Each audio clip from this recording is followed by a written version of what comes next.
Celebrate podcast, where we celebrate the stories of educators within our district that truly make a difference in the lives of their students. Today, I'm excited to be joined by Sara Elder, kindergarten teacher at Uniontown Elementary.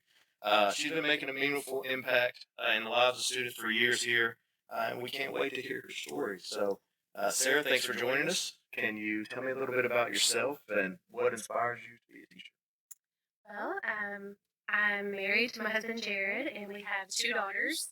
They're both enrolled in college, so we're very busy with that. I've been a teacher for this is my 23rd year, so I've been around a little bit. Kind of amazes me that to think I used to be one of the young ones, and now I'm one of the older ones. But I was inspired to be a teacher because of some of my own teachers I had. Growing up, they were always fun and engaging, and I wanted to be just like So, teaching it can be difficult some days, but there's always that thing that you love about it that always brings you back. What is the thing that you love most about what you get to do? that. It probably has to be the light bulb moments when a child, so proud of themselves because they finally read a word or they write their name correctly or just anything. Those first moments when they just get excited. It's pretty neat. I taught high school for several years, so I definitely agree. Teaching math, some of those 16, 17-year-olds, being able to count to 10, multiplying 2 times 2, all those things that they are able to do that I can teach them. Um, you know, this is always a question I like to ask. If your students only had 3 words to describe you, what would those 3 words Probably don't want to ask a kindergartner that. They will say anything. But I hope they would say that I'm kind, fun, patient, and understanding. be? That's okay. We'll take 4. We'll definitely take 4. And then is there something about you that your students don't know that if they knew that would just be super um, hard. I can't really think of anything off the top of my head that they don't know, but surprising? like when they see you out at Walmart, they're like, "Miss Elder, I saw you at Walmart with your dad." And I was like, "Well, that was my husband." And they're like, "You have a husband?" So they get all excited about things like that. And they also are quick to tell you that you're old whenever you tell them, like, when it's your birthday. They ask how old you are. They're like, "You were born in the 1900s?" Well, not quite, but Yeah, kindergarten I think can be probably a pretty brutal age. pretty A lot of comical. honesty going on there. Pretty comical. So, what is one of the funniest or most memorable things that you think a student has ever done or said? Could probably write a book. I'd have to go with the most memorable. And again, this was last year. I guess most recent things just come to mind. But I had a student who was kind of acting up a little bit, and so I had to get on to him. And it wasn't anything bad, just off task. And so he looks up at me, and he has these big puppy dog eyes, and his lips all pouted out. And I'm like, "I'm sorry." I was like, "Are you mad at me?" And he said, "Yes, but you're still in my heart." And he made like huge gains last year, and so he was my most improved student.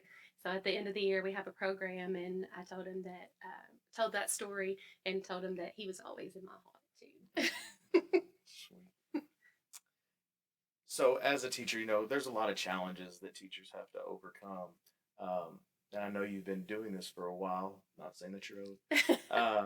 But what is there a challenge that you feel like over your career that you've had to overcome, or even as a young teacher that you had to overcome early um, there are many challenges. There's new curriculum all the time. There's new strategies and things they want you to use. There's new technology. And I mean, there's lots of new things that you always have to kind of adapt to. But just being flexible and just keeping in mind that there's one thing that doesn't change, and that's that every kid needs to be loved. on? I love it. It's funny, Nick and I were talking off camera earlier and just talking about the need for relationships now more than ever. Mm-hmm. And for you to say that, I think that's something that all teachers need to hear. You get all caught up in everything else, but just that, at the end of the day, it's about those kids and the relationships that you build with them. For sure. Kind of building on that, we have a lot of new teachers. We have a lot of people that are going through alternative routes to be teachers that haven't had a traditional education. If you could give, one piece of advice to some of those new people, It would what would it be be? build those relationships, take the time for each student to make a connection. Um, you don't know their home lives, you don't know what they have to deal with at home, and to know that they have you, um, make sure you have, set routines, and then everything else just falls into place. So, kind of building on the relationship piece, we understand that it takes more than just one person, to build that student up. How do you collaborate with, families and colleagues to make sure that that's happening? Just open communication, making sure that I'm always open to new ideas, and I may not always be doing the thing that they want me to be doing, but just listening, and providing advice if they ask me for anything, and just doing what's best for the kids. That's great. Not just being there for the student, but being there for everybody. Mm-hmm. That's great. You got to keep this PG. Yeah. If you could change one thing in education to better support teachers and students, what would that one thing be? Um, More support staff.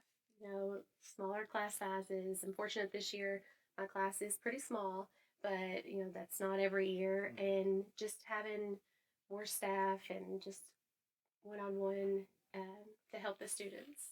Yeah, definitely. And Wants needs. shout out to the support staff. I know just personally as a teacher and then as a building administrator, instructional assistants do not Mm-hmm. ever get enough credit. I mean, those Right. people, they make or break a building. And again, some of those people know who they are that I've worked with. They just do a phenomenal job. And, in your classroom, without Right. them, the wheels just will fall off. Yeah, I'm fortunate to be in kindergarten that has a instructional assistant in my room most of the time, and she's amazing. Without her, I'd be lost. You'd really be outnumbered, then. I You'd be in would. trouble. Um, So, who do you feel like has the biggest influence on your teaching journey so far? um, it would probably have to be my colleagues. Just see how they teach every day, and and also my family. They're always encouraging and supportive, and it's just nice to know that people appreciate you.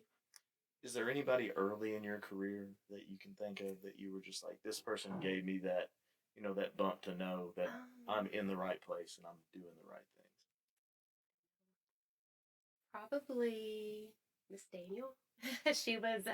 We were good friends before we were actually colleagues, and sometimes I'll go to her with concerns or problems, and she'll be like, "You can do this. You're smart. You got this." So probably her. We talk about right now, but, in the future, do you have any future goals for yourself in your educational career or maybe after your educational career is over? I love to learn new things. Right now, I'm actually a part of the Kentucky Numeracy Counts Academy.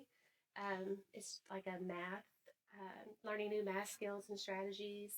I just always like to learn new things. See what's new, what's out there, and beyond my educational career, hopefully retire somewhere warm one day. But I don't necessarily want to do anything else than teaching. I'm pretty satisfied with what I do. Good. You sound like my wife. I think she would move to Florida tomorrow if I asked her to. She'd just pick up and hit. Last question. Okay. If you had to sum up your teaching philosophy in one sentence, what would it be? Mm, Probably every child deserves to feel loved and um, capable of doing things, and I just feel like if I can do that for them, then I've done my job. It's great. It's great to hear from you from the relationship aspect. It's great also to hear your perspective on how your colleagues affect you and the Mm-hmm. way they do. I think sometimes we lose sight in that. Like we get, we've gotten in our little bubble, and then we forget. Like, man, we have this impact on other adults that are around us. And to hear you say that, I think shines a lot of light into maybe some of the relationships that happen in buildings that a lot of people don't talk about. They just kind of take for granted. thank you for listening to today's episode of the Heart of a Brave podcast. Big thank you. I know that we don't always see them on camera, but Nick Wright and Sean Winters behind the scenes, they do all the real work. I just get to sit out here and ask questions. And also a big thanks to Miss Elder today for coming and sharing her story and giving us a little bit of insight into the impact that she has as a teacher. If you enjoyed today's episode, please make sure to share that with other people. And until next time, make sure to keep leading with courage, kindness, and the heart of a